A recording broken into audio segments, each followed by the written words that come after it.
Is your website traffic coming from? Do you have Google Analytics installed on your website? And if you don't, you really should do it today. It's essential. You need to be able to look at Google Analytics and compare that data against other data sources to get a really accurate picture of what's going on. Don't just rely on your Shopify dashboard or whatever, online platform you're on, their own dashboard. Don't just rely on Facebook Ads Manager's data and the back end of Facebook and all the metrics, the hundreds of metrics you can see there.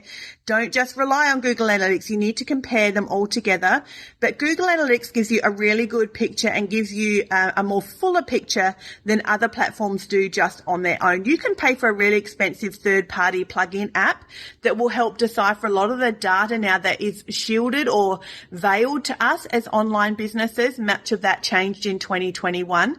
But if you're a small online brand or if you are a bricks and mortar retail store that's looking to grow online, the data between a Shopify dashboard and Google Analytics will give you enough information with Facebook Ads Manager to give you a really great picture of where customers are going on your website, how long they're there, who's engaged, who's not, how much they spent, how much it's costing you to advertise to them, and how long they're hanging around and how many times they visited you before they made a purchase.